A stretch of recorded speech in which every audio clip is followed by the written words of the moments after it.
берген жокмун. Обслуживание кылып коет да, бул не дегенди? Алар унчуккан жок, жооп да кайта алган жок. 7%-ын поварлар алат экен. Билтейген кафе айлык чыгарып бербей. Assalomu alaykum. Tug'anlar, mana biz bugun kelishbeshlar bilan biroz чай ichdik эле kechki тамактанып. Mana Sarskiy Dor kafesi. Жалпы шот 6023 сом болуп тур. Бирок мына обслуживание 15%. 694 сом, почти 700 сом обслуживание кылып коет да. Бул не дегенди?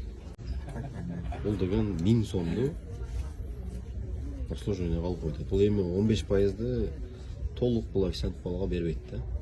5%ын берсе 10% бербейт да. Мына ушундай иштер болот. Муну биз жалпы коомчулук чектешибиз керек туугандар. Казыр кандай дейсиң? Тейлөөгө деп каралып калды. Ошону бердиңиз, бербедиңизби кафеге? Берген жокмун. Берген жоксуз. Не дешти? Унчуккан жок.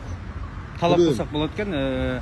6000 канча сом болду эле? Мына чекте көрсөтүп 6013 сом болуп турат эле, бирок ошонун почти 700 сому тейлөөгө деп турат эле.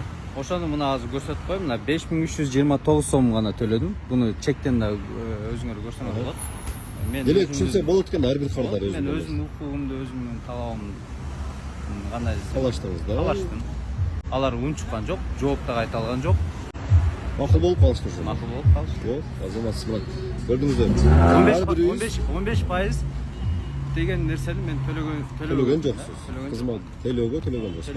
Кызматы аны деген официанттардын айтуусу боюнча бизде трудовой келишим жок дейт. Анын 15%дын жарымы бизге дейт. Ошо жаш балдар айтып атат. 7% калат, 7% кафеге калат.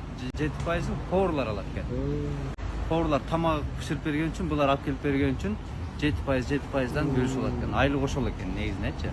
Бирок сиз билтейген кафе буларды жумушка алып туруп, ошо түшкөн кирешесинен буларга айлык чыгарып бербей, ошо келген кардарлардан баягы төлөтөт да, мындай айтканда. Айлык төлөткөн жеринен, мисалы мен. Демек азыр берген жоксуз сиз, өзүңүздүн баягы керектүү чукуңузду пайдаланып берген жоксуз. Көрдүк биз мынакей.